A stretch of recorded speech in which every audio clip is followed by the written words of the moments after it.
Angie. Am I still breaking up now? I Now was I trying got to you. move around.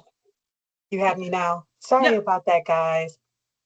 So good afternoon. Thank you everyone for joining us for this mandatory NOFA pre-application meeting for the Rapid Rehousing Program. My name is Angie Sanders. I am the procurement specialist from the Office of Contracting and Procurement, which is also known as OCP. I am working in collaboration with the Housing and Revitalization Department to implement the Rapid Rehousing Program.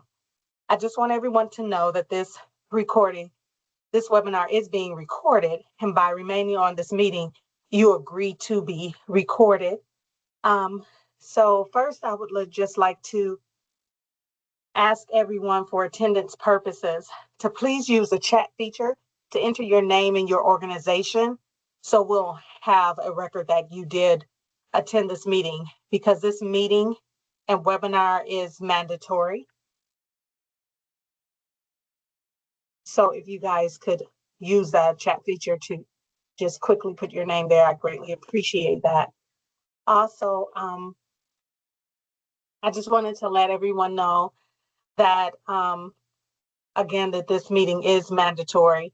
And the NOFA agenda for today, for this meeting, is that we'll go over the NOFA agenda, then the NOFA process, we'll go over the NOFA scoring, the NOFA timeline, and at the end, we will have a questions and answers portion where everyone will be able to, I'm sorry, um, Lauren, can you move to the slide where we have the agenda? I'm just going and then ask you to move the slides. You know what? I'm doing it on my screen and not in Teams. I'm sorry about that, Angie. There you go. No problem. No problem. So again, we'll be going over the NOFA overview, the NOFA process, NOFA scoring, NOFA timeline. And at the end, we will have a questions and answers. And then at that time, you'll be able to ask any questions and we'll provide you with the answers if at the time. Um, So what we'll do is get started. I just wanted to let you guys know that the Office of Contracting and Procurement Department has rolled out a new bidding system. All our new negotiations are now located in Bonfire. And what I would like to do now is introduce my colleague Marlo Staples. She is the e-procurement project manager, and Marlo is going to take a few minutes to explain how to register for our new bonfire system, where you'll be able to find everything pertaining to this NOFA for the rapid rehousing program. So I'll just turn this over to Marlo. Thank you, Marlo, for joining us. Thank you, Angie and team. I'm excited to be a part of this opportunity and to share with you all some information about Bonfire today. As Angie mentioned, I'm a member of our e-procurement team in the Office of Contracting and Procurement, and my role is to help organizations and suppliers best navigate this new resource that we have available for all of our funding and bid opportunities. I have a short presentation where I'll review the website with you all, help provide some guidance on how to best navigate Bonfire, and outline some available resources that the Office of Contracting Procurement has to assist with registration and application submission.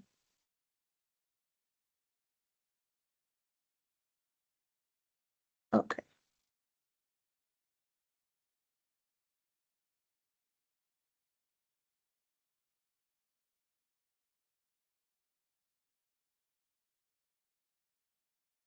Okay, can I get a thumbs up if people can see the slide on the screen?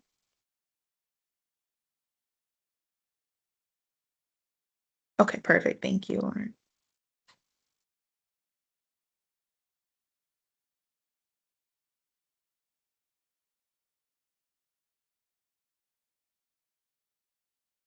Oop, a little too fast. Okay, so like I said, I'll go. Technology's playing an interesting game with this guy.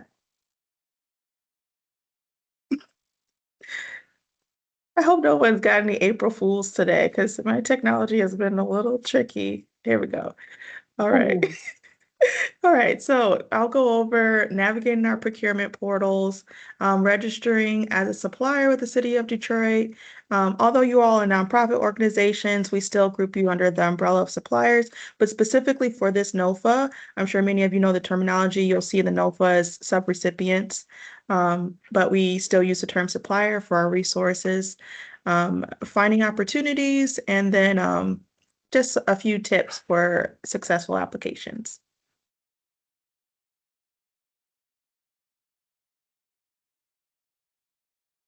Okay, so some of you might be familiar, before launching Bonfire, the City of Detroit used a system called Oracle for all application opportunities. We still use Oracle, but moving forward, Bonfire will be the hub where everyone applies for opportunities, and Oracle will be the place for all post-award communication, transactions, and payments. So you'll only use Oracle if your organization has been granted an award in certain cases. So I want to clarify, we have two portals now, and we'll be focusing on Bonfire, also known as unit procurement. The terminology also, I want to clarify too. You'll see in the URLs for all of our portal opportunities, it'll say Bonfire. You'll see in emails, it'll say Bonfire. You will also see the name Unit Procurement in a lot of places. Unit Procurement owns the Bonfire portal technology. That's but we have both names just so folks don't get confused. Everything that I'm going to cover today has support resources that are available on our supplier support page for the Office of Contracting and Procurement. I'm going to share this presentation with the HRD team so they can share it with you all. So you'll have access to all the links and information in this presentation and direct access to this webpage. But if you Google Office of Contracting and Procurement, supplier support, this website will come right up.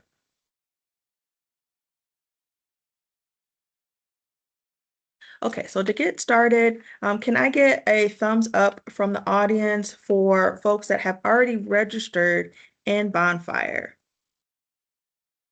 Or you can put it in the chat as well too if you've registered already.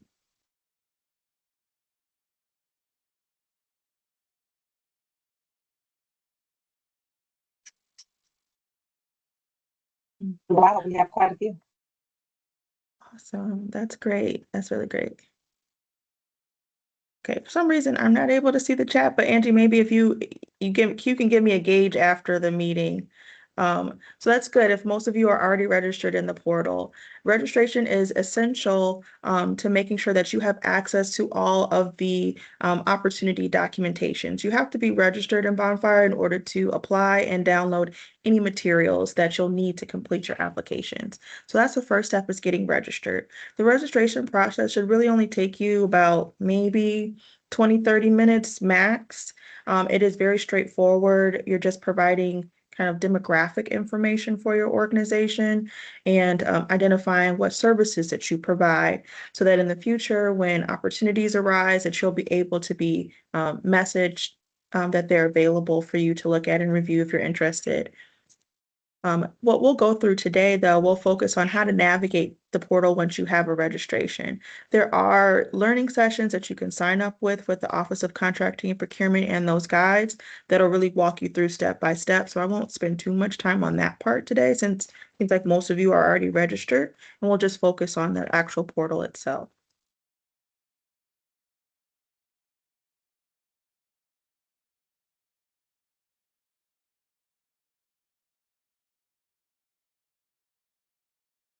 I'm going to switch screens and actually go into the actual application that you all are using.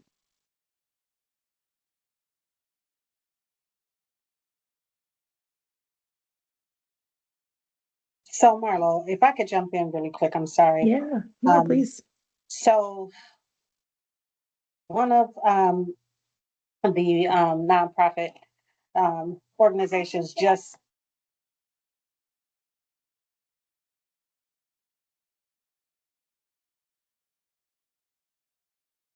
they had to register in Bonfire in order to obtain the link to this meeting. So that's why we had so many thumbs up. Oh, And I beautiful. didn't think about that. I'm just wondering if it was my email from, I was just wondering, and you guys can put it in the chat or just unmute yourself really quick. What was it? My separate email that I sent to you to say, hey, this is Bonfire, this is the meeting, that I sent from my personal email, or was it the Bonfire email that had you register? Because you should have received an invitation from Bonfire, but I also sent out an email. And I was just asking really quick just to let me know how to gauge the next NOFA that I have out, what is actually reaching everyone. Okay, so Nicole McKinney said the link came from my email. Okay. All right. Awesome. And then someone said she got both. But she said she appreciates, Joan said that she appreciates the email because it was easy to access this meeting. Okay, thank you. And Ted said my email. Okay, so everyone basically, which I didn't think about, so when I opened this NOFA, Marlo, everyone that I invited, I also did an email to them because I wasn't sure if they would actually recognize an email from Bonfire if they weren't used to seeing Bonfire.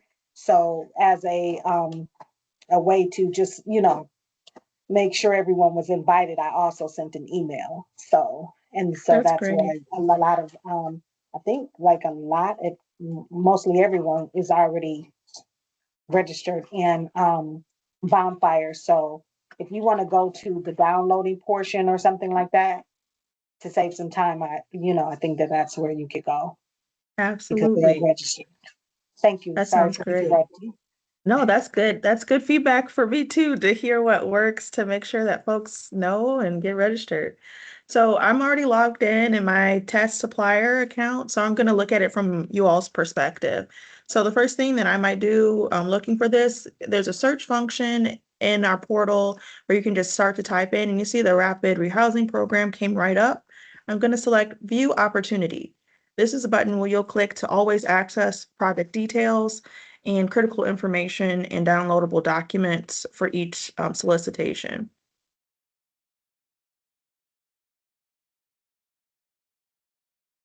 Just let the computer think.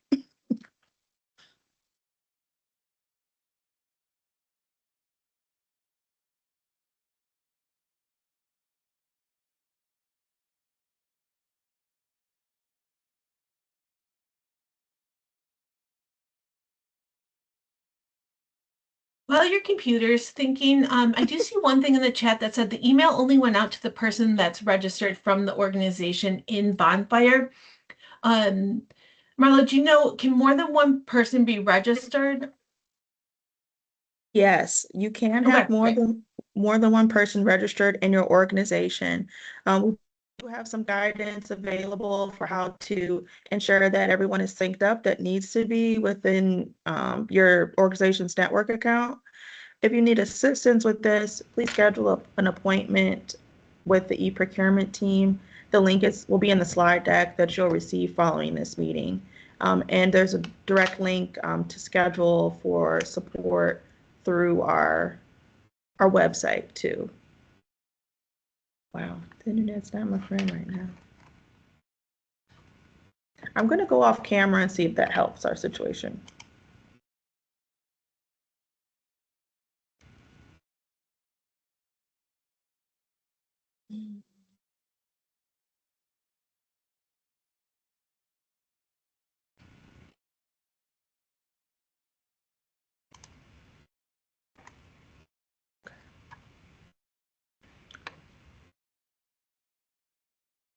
Okay. So many of you have probably already seen this page, but this is the project details page for Bonfire. All projects will have the same navigation. You'll always see the name of the project, the department that's issuing the opportunity, the open date, opportunity to submit questions. During any solicitation process, once an opportunity is open to the public, all questions must be submitted through the portal. You can't ask Angie, can't ask our friends at HRD. Everything has to be submitted through Bonfire. And that's to maintain transparency and ensure that everybody has access to the same information during the time that the opportunity is open. Next, you'll also have access to the deadline for the project. The link for this meeting is here. And I'll scroll down to, this is really the meat and potatoes, the supporting documents section. Anytime that you're applying for an opportunity in this portal, a really critical thing is to download all files and to read all of those files. There's really important information and details that you'll want to make sure that you thoroughly review that are part of your submission. The way Bonfire is set up, you won't be able to submit your application until you have uploaded all your required documents. And I'll preview what that looks like in just a bit. So you'll download everything. The list of everything that is required will be outlined for you in the requested information section, as well as the type of file that's required to submit. Bonfire will not let you submit a file type that's not designated for that submission item. There's an opportunity to ask questions again, and anytime that Angie will communicate important information about this opportunity, it'll show up here in the public notices section in the messages area. When you're ready to submit for an opportunity, there's a video here that can walk you through what that looks like, but you just have to click prepare your submission.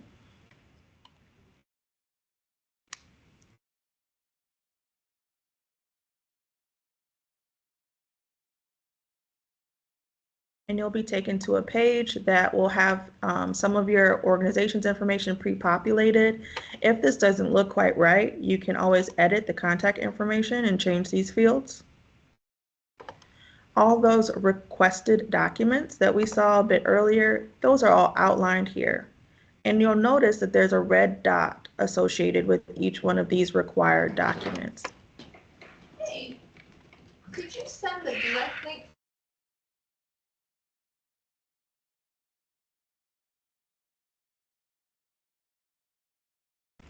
Sorry about that. So you'll see a red dot here. When you're getting ready to submit your completed document here, you'll click Upload File.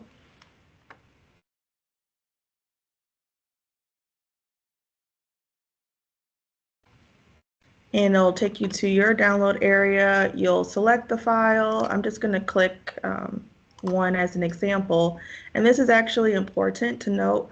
Bonfire only knows that a file has been submitted. It won't detect if I'm actually submitting the application for this. So it's really important that for your purposes that all your files are organized and titled appropriately so that you know exactly what you're submitting to Bonfire, because it won't discriminate. It's just checking, is a file there? Does it meet the file type? Yes or no? And when it does, this green light will come on to say, okay, we've checked the box here. You'll need to have a green circle for all required items in order to submit. Once that occurs, you'll click the submit button. As you see now, because I have a bunch of reds, it's not going to let me submit. You'll click that though, and you'll get a receipt for your submission. Bonfire also auto-saves all documents. And so even if you're not ready at the time to submit all your information, you can still just upload what you have completed. It will automatically save. How you get access to this again, you'll click back to opportunity. And it'll be listed under your My Opportunities tab when you log in. We'll go back to list here. What I did want to, I'm sorry, Marlo, to interrupt again, but what I did want to say is the good thing about Bonfire is when you're uploading your documents, where she said it'll be read until you upload something, it ensures that you submit something. Even if you don't submit the correct thing, you have to submit something for you to be able to complete your whole application and do a submittal. And so that's really good. And that's a security basically feature for the applicants, because you can't miss any documents that's needed. You're going to have to upload something. So I do like that feature because, in the past, it's like, oh, you didn't submit this, you're disqualified, those type of things. Well, it won't be because of documents missing. So I do like that feature for the organizations and the applicants. Absolutely. And like Andrew was saying, if you need time, like maybe you don't have everything prepared in one go to submit. Once you log in, the opportunity, if you've started it, will be available under your My Opportunities tab. You just have to click View Opportunity again. It'll take you back to the application.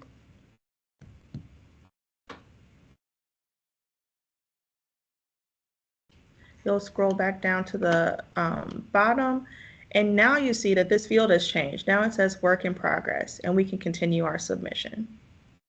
So I'll take a quick pause here to see if there are any questions from the group regarding that process. And I can't quite see the questions coming in, so if anyone wants to just let me know if anything comes up, that would be great. Don't see any questions yet in the chat feature. But I did want to let everyone know that I did put the link for the e-procurement open assistance sessions. That link is available there. And also support and instructions link for Bonfire is in the chat feature too. I just put it there for a quick reference if you guys want to take that. Do anyone have any questions for Ms. Staples about Bonfire at this time? I have a question on behalf of folks. If anybody's having an issue with Bonfire, they should use that link, right? That, like, don't reach out to Angie, use that link. Yes, there's a couple different, depending on the type of issue. If you have questions about the opportunity itself, put those questions in Bonfire. If you're experiencing any technical issues, maybe you can't log in, or Bonfire won't let you upload a particular document, things of that nature, then please reach out to our e-procurement team. That includes myself and a few other members in OCP. We can help provide some assistance there. There's also guidance if there's an issue that we can't address in-house at OCP. There's a technical ticket that we can submit to Bonfire directly to make sure that anything profile or technology related gets resolved for your organization. Andy shared some of these links already in the chat to schedule with our team on the supplier support page. You can register directly here. If you have questions about particular required OCP documents, we have a member of our outreach team that can support with explaining some of those requirements, like not how to fill out the document, but what it is asking you for, what requirements are embedded within that particular required information. And in the future, like, you can follow us on socials as well. We're always posting new opportunities in the portal and advertising them on social media as well. So that's another great way just to stay informed about anything in the future. And yes, the slides will be available. I'm going to send them to Angie right after this meeting. So team, that's really all I have. If there's not any other specific questions related to Bonfire, I'll turn it back over to you, Angie. Okay, thank you so much, Marlo. We appreciate you joining our meeting and giving us some insight on Bonfire. Again, just to let everyone know, please make sure that you put your name and your organization's name in the chat feature just for attendance purposes, because this webinar is mandatory. What I would like to do now is turn it over to the HRD team and allow them to introduce themselves, and then they will go ahead and go over the NOFA overview process, scoring, and time, and then I'll come back on for the timeline. So, Lauren? Yeah, thanks so much, Angie. Hi, everybody. I am Lauren Licata from the Housing and Revitalization Department. We're going to go through some introductions from some folks that you're going to hear from. I also want to remind folks, Marlo said it, I'm going to say it, and you'll probably hear it 5 more times in this presentation, but you can't ask any of us any questions about this specific bid outside of this webinar and in Bonfire itself. So if you have questions, now is the time.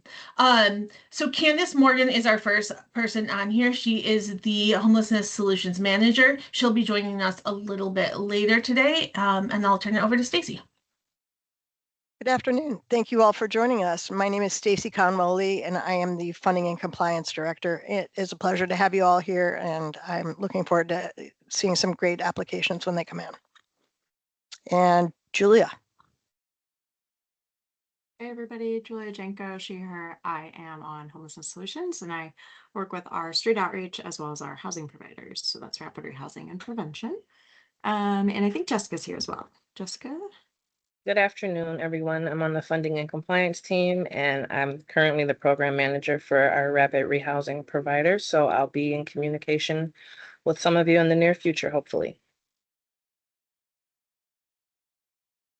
Great, thanks so much. We're going to go back over to Julia, who is going to go over some background information and then this application. Thank you, Lauren. Okay, thanks everybody. I am going to very briefly touch on the Detroit COC because just looking at our folks in attendance. You're going to do a brain dump. So everybody muted. Perfect. Just looking at the folks in attendance, I don't think we need to do too much. So just a really quick overview of the COC. So we have a number of different stakeholders and partners. The City of Detroit is one of the funders into our system. We have a number of entities that work together on hand side to make the COC lead and the HMIS lead agency, the board. We have our coordinated entry system, CAM, and then we have all of you all. We have our community advocates and we have our service providers. And all of those together make up the broader homelessness system. One thing that we've been talking about very frequently lately is outflow out of our shelter system and making sure that folks, we can add all the beds in the world, but if we don't have places for folks to go, if we don't have affordable housing and ways to get folks out of shelter, we will need to continue to add beds to our system. And so today we're going to talk about a really awesome opportunity with significantly more funds than usual to add rapid rehousing dollars. So I'm going to jump into our scope of services. And before I do, I just want to remind folks, please, if you have questions, reminder to put them in the chat. We cannot answer questions. You have to do it through the formal processes. So today is really your best option for asking questions. So please throw them in the chat. What I'll probably do is run through my slides and then we can pause if there are questions at that point. That way I can at least get through the broader scope of what the NOFA is. Okay. Oh, I'm not synced to your slide. Sorry, Lauren. Okay, so Homelessness Solutions funding. So the city's HRD department, we're committed to making homelessness rare, brief, non-recurring. So we have like I said, significant amount of funding available in this NOFA through 2 funding sources that we'll walk through. It's about 1 to 1.8 million in ESG dollars, as well as an additional 1.7 million in HomeARP. Like you've heard, all the applications have to go through Bonfire, and submitting an application does not guarantee funding. Okay, so there are 2 funding sources included. This is a little bit different than our typical NOFA. Both programs are being referred to as rapid rehousing and are effectively rapid rehousing. So ESG rapid rehousing, we know it, right? ESG includes rapid rehousing as an eligible program type. This is a 1-year contract, start date of July 1st of 2026. So things would move very quickly in terms of needing to get started. We do anticipate the potential of extending a year, but I do want to emphasize that through this NOFA, this is a 1-year contract. 24 CFR is linked here for the eligibility pieces of this. And then we have HomeARP, so rental housing assistance under tenant-based rental assistance, did I get that? TBRA, is essentially operating like we would call rapid rehousing in Detroit. So while ESG has a specific rapid rehousing component, HomeARP does not. It has HomeARP TBRA, and we are, for purposes of this NOFA, calling it rapid rehousing. I don't want to confuse you more, but we just wanted to make sure that we called out that there are two different funding sources. And something that I'm going to walk through shortly is that there are also technically some slight differences in eligibility. Or in eligible services. So HomeARP is a 3-year contract, and that contract start date is projected to be fall of 2026. So later this year. Through this funding opportunity, you can apply for one funding type or both. As usual, or as you all are used to, for rapid rehousing, households experiencing Category 1 or Category 4 literal homelessness, all of your vacancies and referrals need to come through CAM, so need to come through coordinated entry. And all referred clients have to be served no additional screening criteria or participation requirements. But one really important thing to note for this NOFA is that this NOFA is targeted, and these rapid rehousing programs are targeted to families in shelters specifically. So what we have seen in recent years is that our families, often it can be really hard to find shelter placement depending on family size.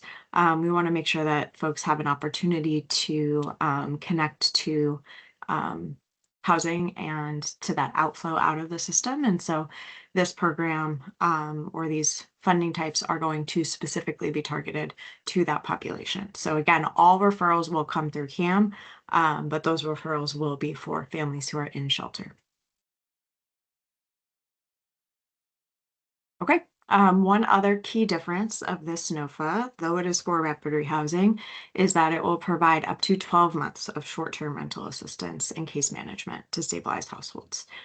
So while we are, again, used to rapid rehousing being eligible for up to 24 months, this program is being intentionally designed to be shorter term and to be that 12 months of assistance. We want to make sure that we can serve as many folks as we possibly can. We know that the data of our current rapid rehousing providers supports this and supports the ability for folks to transition off the program within 12 months. And the funding sources, depending on the funding source, have just some quick turnarounds. And so we know that 12 months is feasible, it's doable, and it's going to allow us to serve the most amount of people. So please keep that in mind as you're putting together applications and as you're talking at your agencies about applying. And then same as usual, this must be a low barrier program, must accept referrals without additional screening, utilizing progressive engagement, and addressing, again, the unique needs specifically of families with minor children. Okay. A few other expectations, again, fairly commonplace if you've been to any of our pre-bid webinars or received funding through us or through the city of Detroit. All subrecipients have to participate in work groups. So we have a monthly rapid rehousing work group. Low barrier, like I mentioned, comply with all of the contracting requirements. We have an extensive manual for you all to review that's linked here. And comply with the reimbursement-based billing process, which in a couple of slides, Jessica's going to walk through. I've highlighted this already, but CAM coordination is key. So all of your referrals have to come through CAM. Those are going to be, again, families in shelter. You'll have to have a CAM liaison and work closely with CAM staff. And then HMIS SATA entry. If you've operated a program before, then you're really familiar with this. You'll be required to enter data into HMIS and provide all the required reporting, and that includes the annual HIC. Okay, eligible activities. I'm not gonna go into too much detail, but I do encourage you all to take a closer look. We've linked all of the regulations. So this slide, which it looks like it's slide 16, is the ESG eligible activities for rapid rehousing. Slide 17 is your HomeARP. For those of you who have or are familiar with ESG versus COC rapid rehousing. That's like the analogy that I sort of think of in my head, if it's helpful, where both of them are supporting and funding a very the same program type, but have slight differences in the activities that can be included. By and far, same across the board between slide 16 and 17. So we're talking about short-term rental assistance up to 12 months, being able to pay rent, being able to pay your deposits, your services, your supportive services are going to be the same between the two program types. But take a closer look at those. Off the top of my head, I think utilities might be one of the differences. Like one of them can technically pay deposits, although honestly, as somebody who's done your billings and worked with you all for a while, who operate rapid rehousing now, I don't see you all paying a ton of utility deposits anyway. So take a look. At 16 and 17, we have those eligible activities linked, and you can submit any questions you have, but just keep in mind, especially as you're doing budgets and figuring out about the application piece, that you'll need to pay close attention to any differences. Okay, so this outlines again the home ARP eligible activities under TBRA. Go ahead, Lauren. No, I was just gonna say, we'll get into this a little bit later when we look at the actual budget document, but so it's similar things that it can be paid for. So with ESG rapid rehousing, it's one program type. With home ARP, it's going to be two different program types instead of just the one. So you'll see differences in the budget, which we'll get to in a bit. Awesome.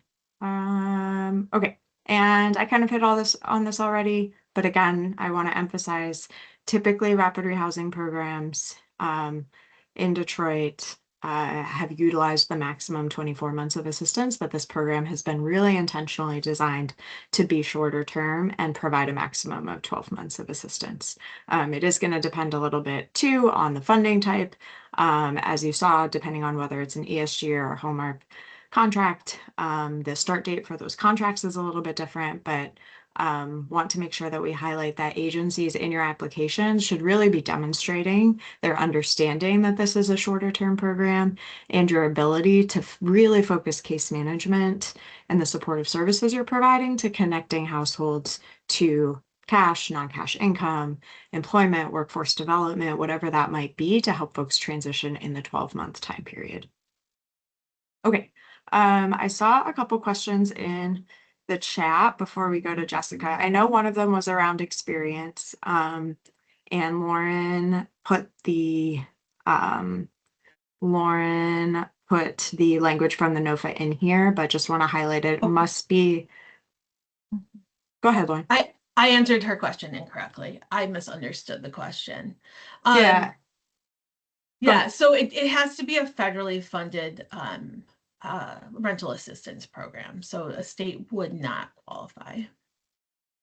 And make sure it's a rental assistance program as well. So I can see how in the example you gave, the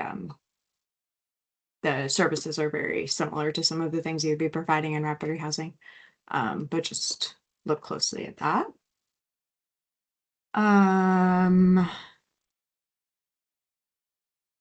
And to Jean's question, this will be a reimbursement-based grant, which Jessica is about to cover unless anybody else has questions. Otherwise, I think I can pass over to Jessica.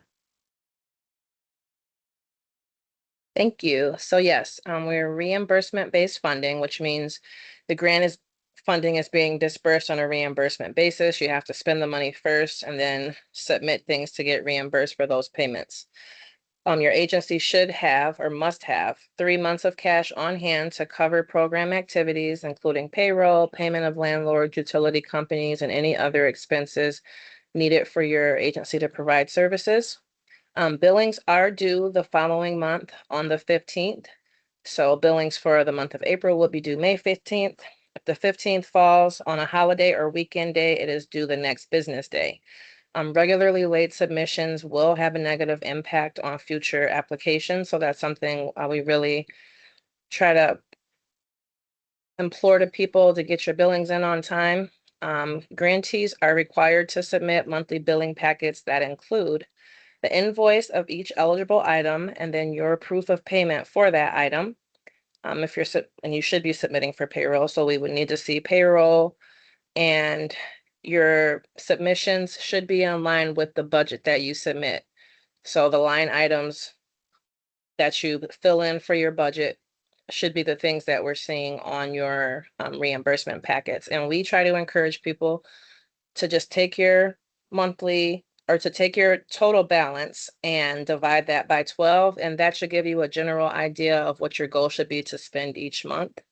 And then we also encourage, if you have larger purchases for any reason for your agency for this particular program, that you try to do those in the earlier parts of the year as opposed to the later part of the year.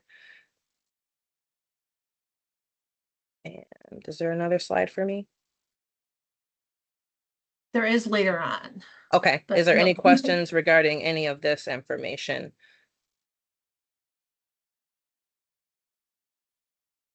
Okay.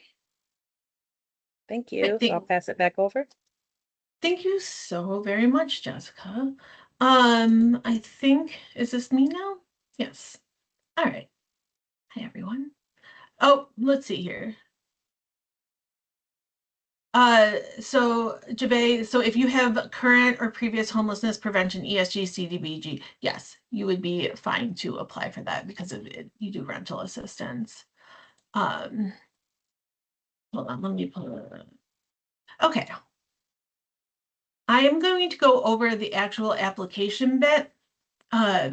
So for our funding priorities, because this is a program that is going to be focused on families with minor children, one thing you'll notice is in our funding priorities, we are really heavily looking on services and case management that focuses on the needs of families. So also we have a new administration, and our mayor, Mayor Sheffield, has a really, really strong focus on supporting families to have success in housing. And so we want to uplift that through our funding priorities. I'm not going to go through all these, there's kind of a lot, but we're looking for folks that have prior experience serving families with minor children. We're looking for a smaller, closer case management ratio. So 1 to 20, I know in other grants, we've looked at 1 to 25, 1 to 30. We're really looking for more one-on-one, more time that you can spend with families.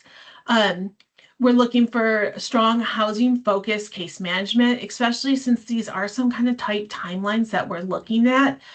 So, for that, it is looking, having a good landlord relationship, a pool of landlords that you can pull from and quickly try to get people housed, and then a way to graduate people on from the program to find a housing if they don't stay in the unit that they're in. One thing that is kind of new for this year is we're looking for everybody to be certified case managers through MDHHS. We can give you, I think in the NOFA, there's a link for it, but we can also provide you with a link. So that way folks can help navigate the systems within MDHHS that are available to families. And also a strong connection to childcare, whether that's ensuring everybody is enrolled in schools, vouchers that the state offers for Head Start or for childcare, but really a strong connection on making sure that families have what they need to be successful. All right, so for application requirements, first and foremost, you meet the deadline of turning in this NOFA in Bonfire on April 23rd at 4 o'clock. One thing I will say, Bonfire is kind of new, so I suggest looking into that, or not looking into, but trying to submit your application a little bit before 4 o'clock in case you run into any issues. You can reach out to the folks at OCP and they can try to help you navigate any of those issues if you run into them. You must meet all threshold criteria, which we will go over. Complete submission of all parts of the application. As Marlo went over, you can't even submit it if you don't turn something in, so that's good. And upload all attachments and forms. So some important notes about the application. So one application submitted for each agency. If you want to apply for both ESG rapid rehousing and then home ARP rapid rehousing, TRA, you just have to submit one application. There's just a checkbox that you'll mark for those. Funding request should be for a minimum of 1 million in rental assistance. When we get down to the budget a little bit later, I'll show you where in the budget each that $1 million needs to go. So it's a minimum of $1 million in rental assistance. Contract start dates for the ESG rapid rehousing is going to be July 1 of 2026, and home ARP is going to be sometime in the fall of 2026. Narrative responses must be limited to 300 words or less. Please remember to answer all parts of the question. It's the number one thing that folks get marked down for. If there's two parts of the question, we oftentimes see folks answer one part and not the other. So just be sure to really read through the questions. And again, probably the fourth time you've heard this now, all questions must be asked here or submitted through Bonfire. You can't email myself or Stacy or Jessica or Julia and ask us questions. All right, our threshold requirements in order to be considered for scoring. Again, you must turn it in on time, the application in on time by the 23rd of April at 4 o'clock. You must have at least one person on your board of directors that has lived experience of homelessness. We definitely recognize that there's some privacy concerns there. So you can submit like an affidavit saying that. You can put a star next to the person's name. Most of you have done this before. Have adequate funds available for timely payments to landlords, utility companies, and other third-party vendors. There's an affidavit that you'll have to sign. We'll go over that with our forms and attachments. But this is for what Jessica was talking about with the reimbursement-based billing, is that you have adequate funds on hand to make sure that you can continue programming. An active system for award management, which is a SAM registration. Agreement to adhere to all HUD and City of Detroit subrecipient requirements and regulations. You must be a nonprofit organization and you must have 1 year experience. So there's a long list here. So with rental assistance programs, this can include but not limited to ESG, HUD COC, YHDP, HAPA, permanent supportive housing, TBRA. So any of those, and also, if you have something else that is federally funded. All right, application overview for points. So there's each of the sections when you're going through your application. Your organization experience and capacity in addressing homelessness is worth 15 points. Your financial capacity to manage City of Detroit grants is worth 20 points. Program budget is worth 15. The data/HMIS section is worth 10 points. Program narrative and benchmarks is worth 40 points. And then the rest of this is ways you can lose points, basically. So if you have substantiated grievances in or contract violations, if you have any HUD and or City of Detroit monitoring findings, and if you're missing any attachments. And so the total for the application is worth 100 points. And just a reminder that submitting an application does not guarantee funding. I will take a pause here. Julia, any questions? I think I see that you've answered. Yep, I just put in the chat the written response to Jeffy's question, but no other questions. Perfect. All right, I will send it back over to you. Thank you. Okay, I'm just going to go through a few quick things as it relates to the program narrative component.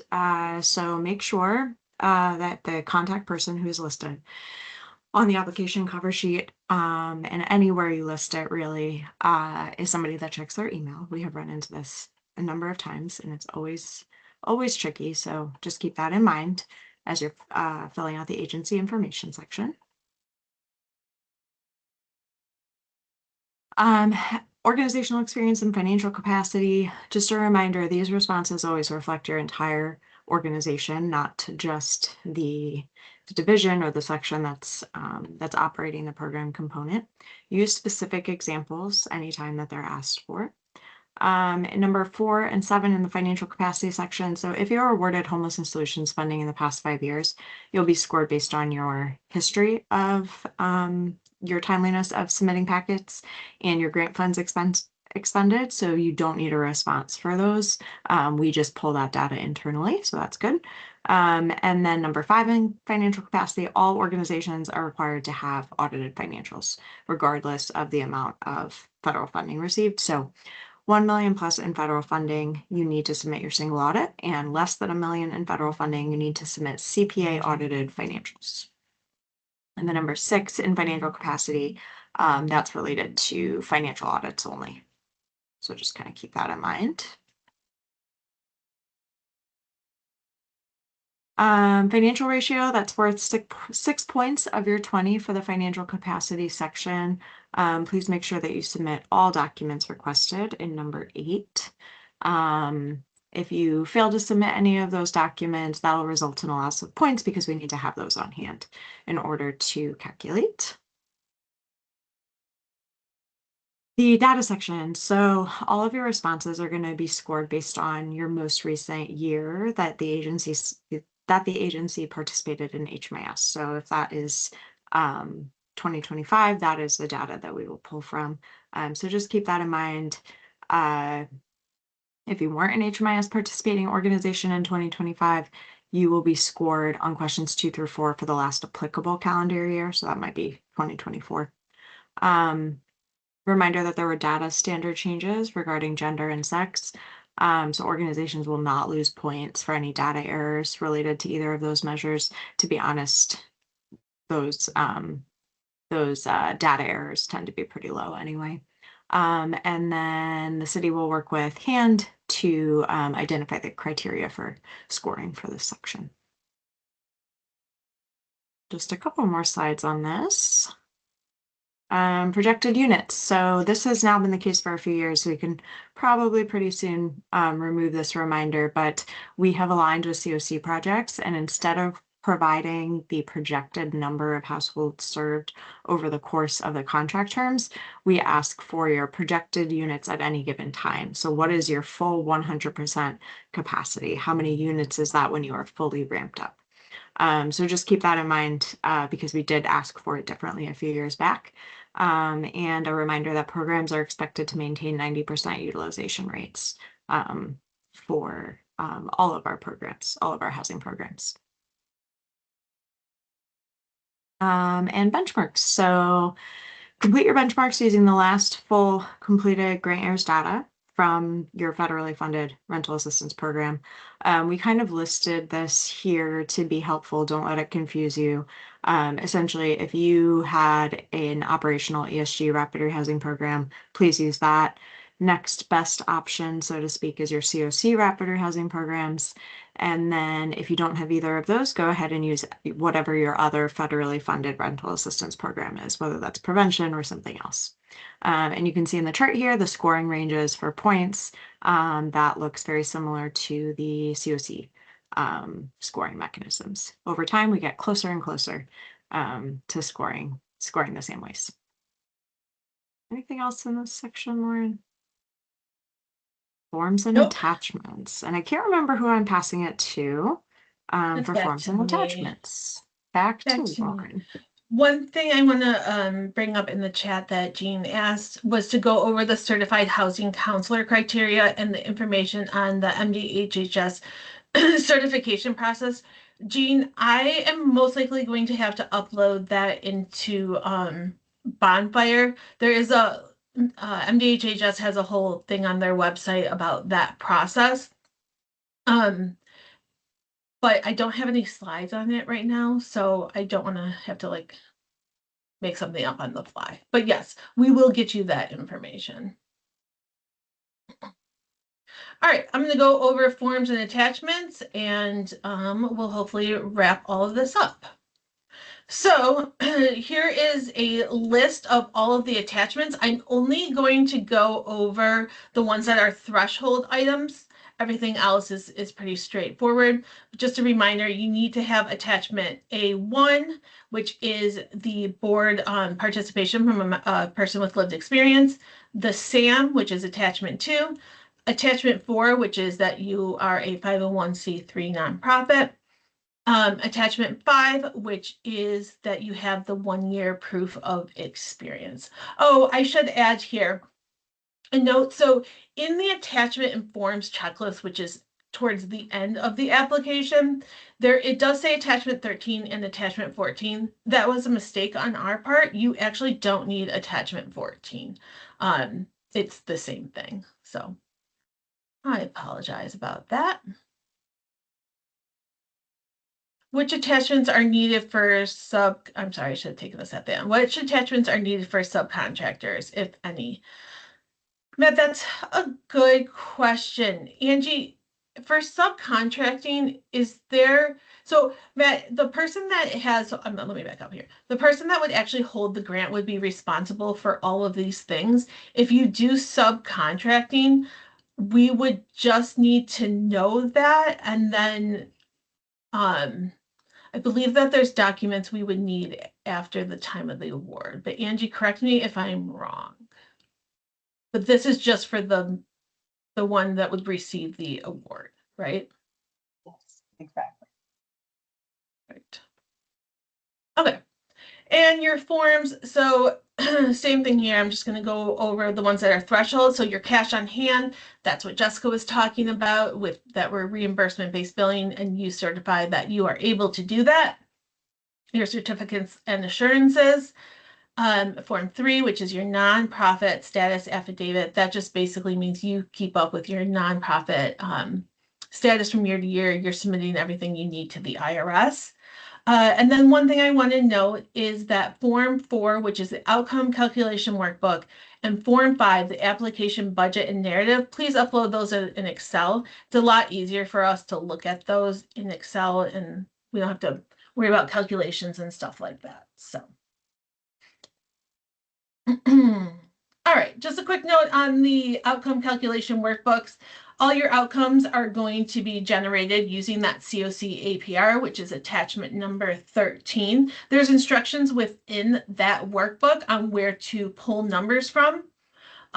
So make sure that when you are doing the outcome calculation workbook, that the numbers that you plug in there match the APR that you are submitting to us.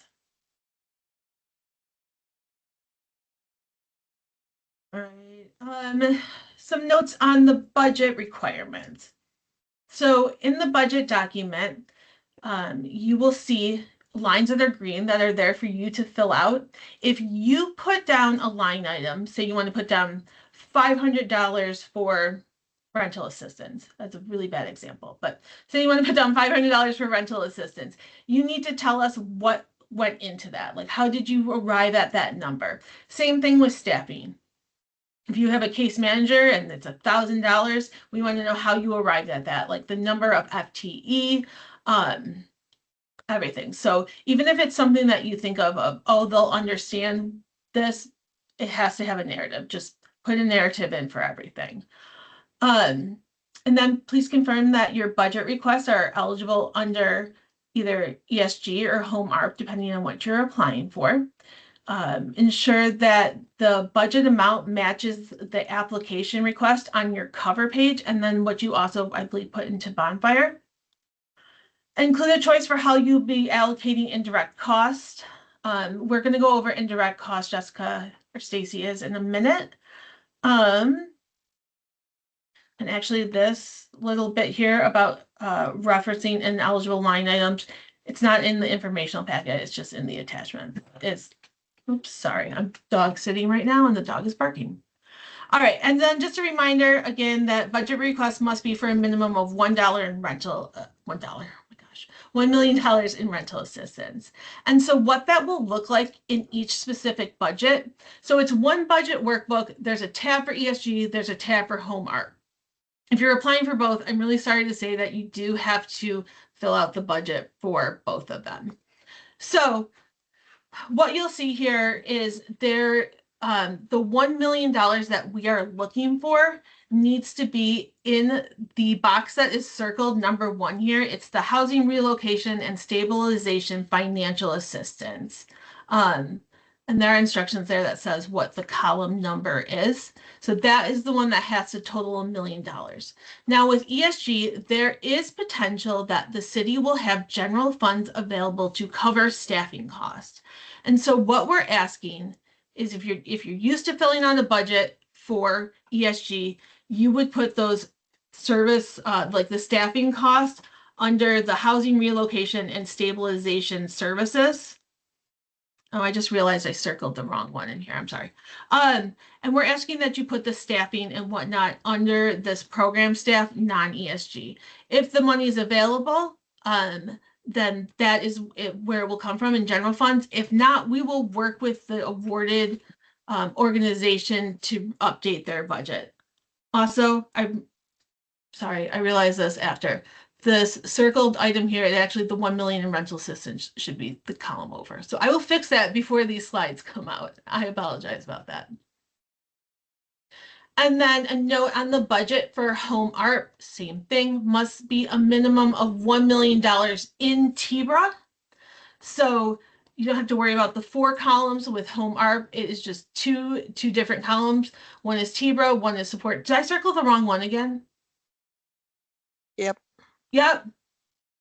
Man, okay, I did these.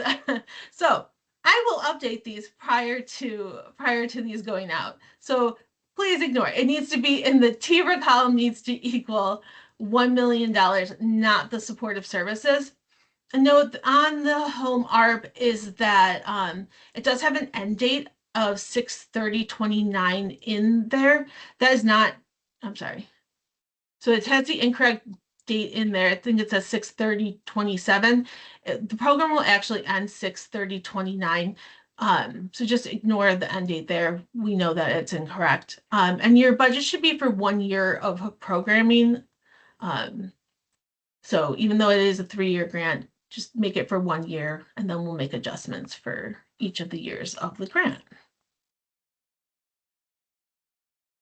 For subcontracting, this is kind of what Matt was talking about in the chat.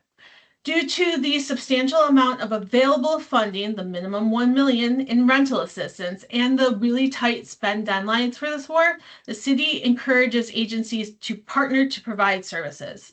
I think historically, we've always had one agency provide everything, right? So a couple of examples of what this might look like is Agency A applies for the full award amount, will be the fiduciary to ensure timely rental payments and provide ongoing case management to residents. Subcontracts with Agency B, who will provide housing search, case management, and landlord engagement to lease residents up. So in this case, Agency A is the one cutting the check, and they're providing the ongoing case management. Agency B is the one that is ensuring that they get into that housing unit in a timely manner and does the inspections and whatnot. Another example, Agency C applies for the full award amount with staffing for case management or staffing with case management services, and then they subcontract with Agency D to be a fiduciary and manage all financial payments to landlord and contract. So in this example, Agency C will be the one that will provide the lease up and the ongoing case management. Agency D would be the one that would be cutting the checks. And then we're going to do a quick word on indirect cost here from either Stacy or Jessica, and then we'll take all the questions. I'm happy to do that. Thanks, Lauren. If you are going to be using the 15% de minimis rate, you just have to state that in your budget in the application. And Lauren gives a really good example here. If you're asking for 200,000, which we know you're not, but if you were, you would have 15% of that would be 30,000. That would be your de minimis. I do want to point out that you can't include direct client assistance as part of your modified total direct costs. So you would have to pull that out before you calculated your de minimis. I do also want to remind folks that if you use the de minimis, you are in it, and you have to use it across all of your federal awards, and you have to bill it every month. So it's not something to take lightly as you make that decision. There are other ways you can expense your indirect costs. You can do that by using previously negotiated indirect cost rate agreement, otherwise known as a NICRA. Or if you have an accepted cost allocation plan, we would be willing to look at that as well. However, I do want to warn folks that the threshold that we're looking at for those cost allocation plans is pretty high, and there's a degree of reasonableness that we would be looking for in those as well. So, and thank you, Lauren, for putting the link to the HUD Indirect Cost Toolkit in here. That is a great resource. If you have attended any of my billing boot camps, our team's billing boot camps, you will know that there's a resource there for you in indirect costs, and I hope that you reference that and take advantage of the information in there. So thank you all, and I'll toss it back to Lauren. Thank you so much, Stacy. There is a couple questions in the chat that I want to go over before I hand it over to Angie to go over the timeline and kind of wrap some stuff up. The first question is, will we still need to upload attachment 14 in Bonfire in order for it to let us submit? I will get with OCP with Angie and see if that can be removed. If it can't, just upload a sheet of paper that says attachment 14 NA, since we know that that was a mistake on our part. Okay. Lauren, can you okay. handle, there's a question from Tyra. Oh, yes. Is there a way you can apply just to be a subcontractor? No, not at this time. You have to partner with an organization in order to do that. So like if there was something you specifically wanted to do, say just the fiduciary role, you would also have to find somebody that would be able to do the services side of things. How many agencies do we project to be selected? 1 per each funding source, so 2 total for this NOFA.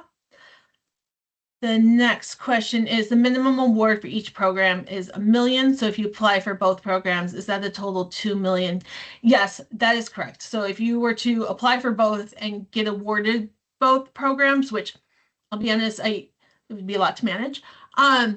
Then yeah, it would be $2 million in rental assistance. And the reason that we say a minimum of $1 million is for ESG, there is that potential to have general funds used, so the whole $1 million could be available for just rental assistance.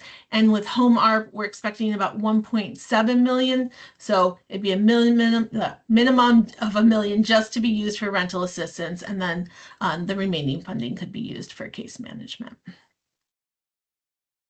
All right, I'm going to hand it back over to Angie, who is going to go over the timeline and then wrap us up. Okay, so I'm just going to talk about the NOFA timeline. This information is in Bonfire, part of the application. So if you, forget a date, it's always there.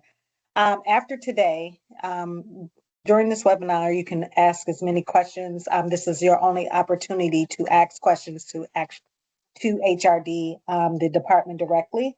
So any other questions that you may have, the questions due date is April 14th at 4 p.m. via the Bonfire. So you don't have to wait until that time. Any questions you have from today on, you could just submit through the Bonfire, and then we will make sure that you get your answers.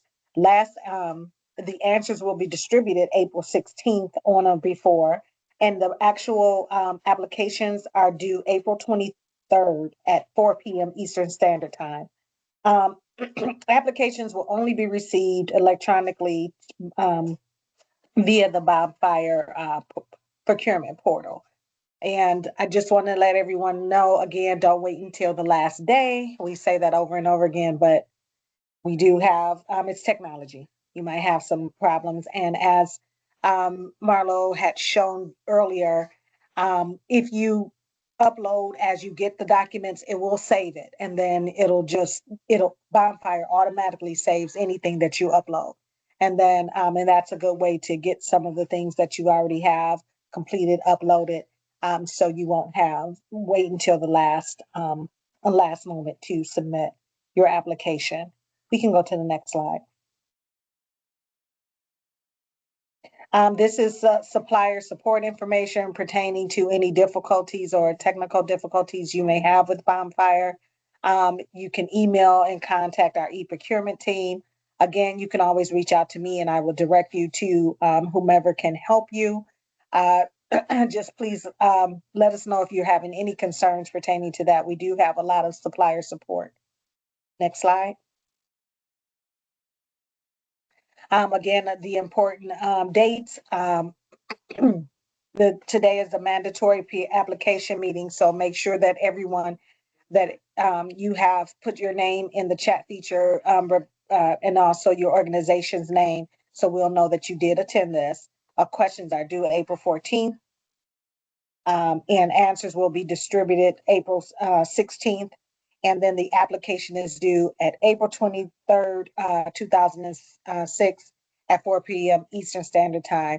And at 4 p.m. Eastern Standard Time, it will shut down. It will not allow you to upload or to submit after that time. Next slide, please. Again, just some information, don't wait. I know we say that a lot, but please don't wait until the last minute to upload and submit your application and supporting documents that are needed. Next slide. Helpful hints is to respond to all parts of the questions.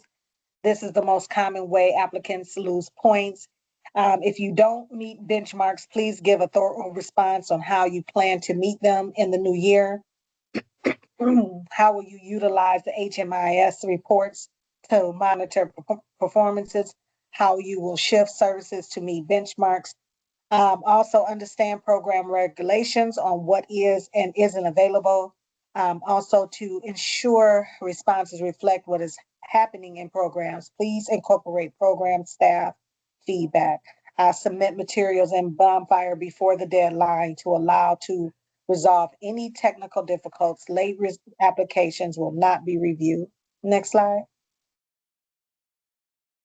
This is a list of resources, and to let you know that this presentation I will send out via Bonfire, and this recording will be available via Bonfire. I will send it out to everyone, so you will be able to review the materials here and this meeting again for future references.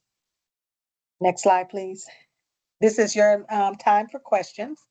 If anyone has any additional questions at this time, if you want to put it in the chat or raise your hand, that would be great. Remember, after today, you will not be allowed to contact HRD in any shape, form, or fashion because this NOFA is open and live. I'm sorry, Jessica? Hi, I just wanted to point out, so Stacy went over using the de minimis, and I just wanted to point out that that money is not in addition to the award. So there's not a lot of subs use the de minimis and it can be kind of confusing, but whatever you budget for the de minimis, that amount needs to be included in what your award is. So that's not in addition to what you've been awarded. Thank you, Jessica. That was a really good point. Thank you for that. Mm-hmm. Jessica, we'll get that added to that slide too. That's a really, really good call. Okay, thank you, Jessica. Does anyone have any additional questions at this time? Again, you will have the opportunity to add and submit your questions via Bonfire until the 14th of April at 4 p.m. Any more questions? Okay, so I will be sending out this presentation and this meeting information tomorrow. We really appreciate you guys joining this mandatory webinar today. Again, we look forward to all the applications that we'll receive and reviewing them. Thank you again today and joining us. And if there's not any other questions, we're gonna let you guys go. Everyone have a wonderful holiday weekend. Thank you so much.